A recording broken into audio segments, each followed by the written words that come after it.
The Ferrari died with a final cough on the side of the quiet country road, its red paint glowing under the late afternoon sun like a wounded jewel.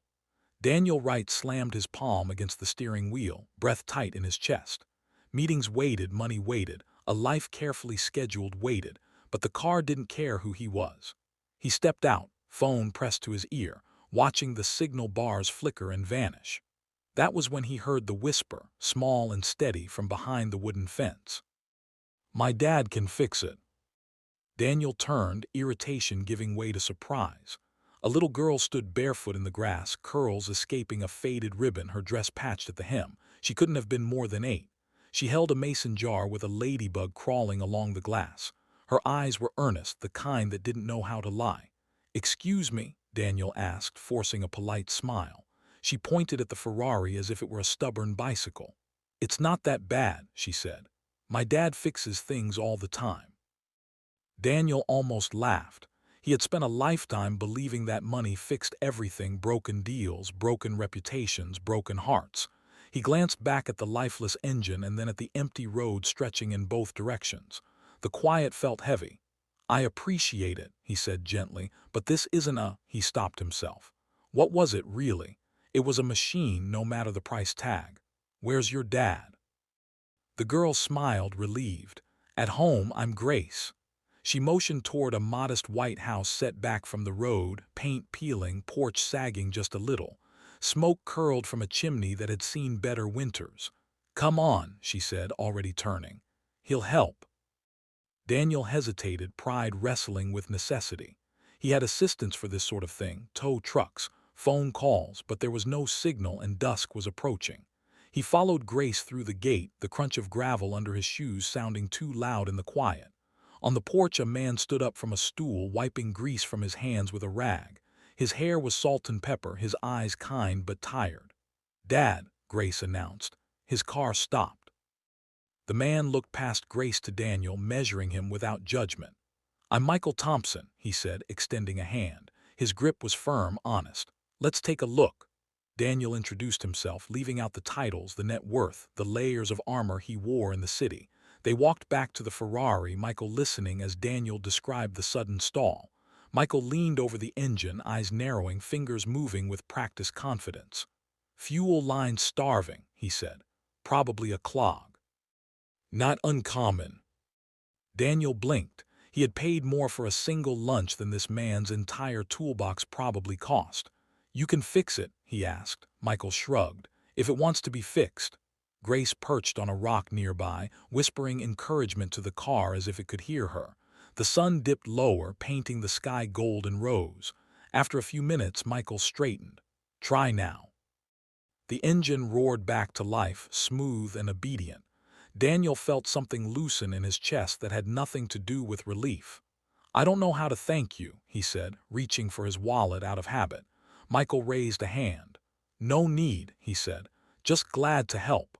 Grace beamed, proud as if she'd rebuilt the engine herself. Daniel insisted, pressing a few bills into Michael's hand. Michael hesitated, then accepted with a nod.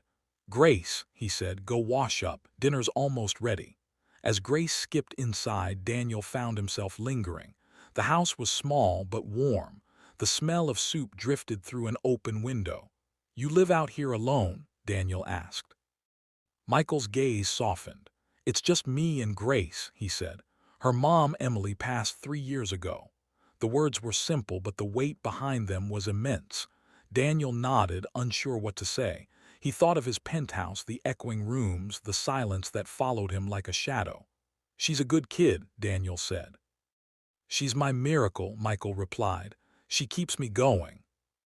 Daniel drove away that evening with the Ferrari purring beneath him, but the road felt different.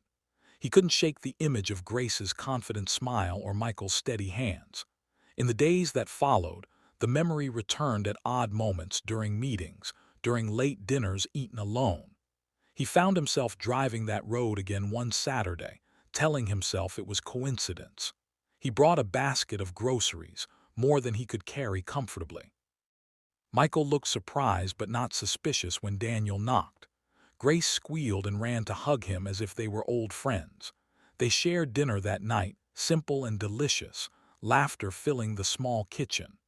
Daniel listened more than he spoke, learning about Michael's years as a mechanic, the way he'd taught Grace to pray before bed, the way they missed Emily but spoke her name with love, not bitterness. Weeks turned into months. Daniel visited often, sometimes bringing work he pretended he could do there, sometimes bringing nothing at all. He fixed the porch one weekend, patched the roof another. He watched Grace grow, her questions growing deeper, her faith unshaken. When Michael fell ill one winter, pneumonia stealing his strength, Daniel was there, driving them to the hospital, sitting beside Grace as she prayed with small, fierce hope. The bills came, thick and terrifying. Daniel saw the fear Michael tried to hide, the way he apologized for being a burden. Daniel paid them without a word, disguising it as a loan Michael could repay someday. Pride flared, then settled. "Thank you," Michael said quietly, tears in his eyes. "God sent you to us." Daniel shook his head. "I think he sent you to me." Michael recovered, slower than either of them liked, but steady. Grace returned to school, chattering about projects and friends. One spring afternoon, as they stood watching the sunset, Grace slipped her small hand into Daniel. "You know," she said thoughtfully, "my dad fixes cars, but you fixed us too." Daniel swallowed hard. He had come into their lives stranded and certain of his own self-sufficiency. Somewhere along the way, he had learned how fragile and precious connection was. He saw now that wealth without love was just another kind of breakdown on the side of the road. Years later, when Daniel stood at the edge of a field watching Grace graduate, Michael beside him, he thought back to that first whisper. "My dad can fix it." He smiled, knowing that some things are fixed not with tools or money, but with kindness, humility, and the courage to let others help. The Ferrari was long gone, replaced by quieter cars and simpler days, but the lesson remained. Sometimes, when life stalls and the road goes silent, the answer comes in a small voice, reminding us that faith, family, and compassion can carry us farther than any engine ever